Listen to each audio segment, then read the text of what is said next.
India, लंबे समय से इसकी बात नहीं हुई है। बंसल जी आप चार्ट पुल अप कर लें सर, आ रहा हूं मैं आपके पास वोडाफोन आइडिया पर बात करने के लिए।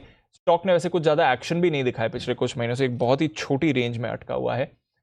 नंबर्स कैसे रहेंगे और बाकी जो डेवलपमेंट्स चल रहे हैं उस पर भी हमारा फोकस है। आज तो बिल्कुल कोई चेंज ही नहीं दिखा रहा है, हालांकि वॉल्यूम्स काफ़ी हाई हैं। कुशल है हमारे साथ तैयार बताने के लिए। कुशल बताइए वोडाफोन कैसे रहेंगे नंबर्स? डीप वॉल्यूम्स ही हाई हैं क्योंकि नंबर्स भी अनचेंज ही लग रहे हैं। परफॉर्मेंस। नहीं, कुछ बहुत ज़्यादा बदलाव कहीं भी नहीं है हम्म। पिछले क्वार्टर के मुकाबले। बहुत मिनिमल सा, इनफैक्ट रेवेन्यू भी 1% से ज़्यादा नहीं बढ़ रहा है क्वार्टर ऑन क्वार्टर बेसिस पर। एक्सपेक्टेड है कि 80 बेसिस पॉइंट्स यहाँ पर रेवेन्यू में ग्रोथ रहने वाली है। 10,500 करोड़ के आसपास कंपनी रेवेन्यू दर्ज कर सकती है। एंड मोर इम्पॉर्टेंटली कंपनी का कामकाजी मुनाफा भी 41.6% के मुकाबले 41.4% रहने वाला है। तो मार्जिन्स पर भी ऑलमोस्ट स्टेबिलिटी रहने वाली है, यहाँ पर भी कोई बदलाव नहीं है। एंड घाटा भी कंपनी का 7300 करोड़ रुपए से घटकर 7000 करोड़ यानी कि 300 करोड़ का घाटे में कमी आपको आती हुई नजर आ सकती है। स्पेसिफिक क्या चीज़ें हैं जो हमें इनकी कमेंट्री में इनके नंबर्स के बाद आती हुई दिखेगी, उस पर फोकस करना है। वो कौन कौन सी चीज़ें हैं? सबसे पहले तो कंपनी के आरपू हम एक्सपेक्ट कर रहे हैं कि करीबन 2 से 2.5% की तेजी होगी, वहाँ पे 131 ये आंकड़ा कंपनी के आरपू का आ सकता है। बट लार्जली जिस तरह से हम बात कर रहे हैं कि जो कंपनी का फंड रेजिंग प्लान्स हैं लगातार टलता हुआ जा रहा है, सब्सक्राइबर्स काउंट कम हो रहे हैं। इस तिमाही में भी लगभग 3.5 मिलियन नेट सब्सक्राइबर्स ये लूज आउट करते हुए नजर आए हैं।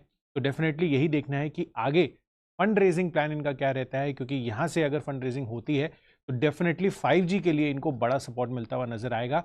बट अभी भी जिस तरह की प्राइसिंग है, आपको पता ही है कि सरकार, इनफैक्ट इंडस टावर ने भी थोड़े दिन पहले ये कहा था कि यहाँ पर वोडाफोन आइडिया के भाव अगर 10 रुपये नहीं रहते हैं एट पार वैल्यू, तो उसका इक्विटी कन्वर्जन सरकार की तरफ से होना डिफिकल्ट।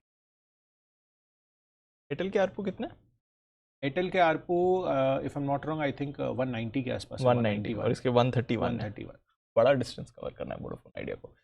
चलिए देखते हैं क्या आएगा। और जैसा उन्हें लगातार हमारे इंतजार रहता है फंड रेजिंग को लेकर, सरकार और बाकी कमेंटेटर्स की तरफ से भी यहाँ पर कई सारी चीज़ें सुनने में आई हैं। बंसल जी वोडाफोन लंबे समय बाद डिस्कशन हो रहा है सर। देखिए दिव्यांशु, एक चीज बोलना चाहूंगा जो भी गुप्ता जी ने बोला। देखिए वो जो इंडस टावर की जो रिपोर्ट थी उसका तो खंडन कर दिया है आइडिया ने कि ऐसा कोई प्रावधान नहीं है।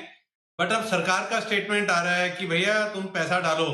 ये नहीं है कि 16,000 करोड़ रुपए जो डेट है वो सरकार इक्विटी में कन्वर्ट करेगी और बिगेस्ट शेयर होल्डर बनेगी। गवर्नमेंट का भी स्टेटमेंट आया है कि भैया आप बराबर के पार्टनर हो, यहाँ पर फंडिंग लेके आओ। दीपांशु, टेक्निकली यहाँ पर ऐसा कुछ भी नहीं है कि एडवेंचर किया जाए। और दिक्कत ये ऐसे स्टॉक्स में होती है कि मार्केट की रैली में जिन स्टॉक्स में कोई सेटअप नहीं बन रहा होता उसमें आदमी ले लेता है, और जब मार्केट का स्ट्रक्चर खराब होता है, सेल ऑफ होता है, तो ऐसे स्टॉक गिरते हैं।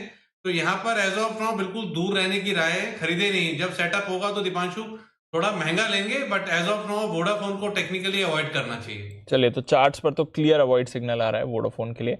ये है बंसल जी की सलाह। कल आएंगे नंबर्स, माफ कीजिए आज ही आएंगे नंबर्स।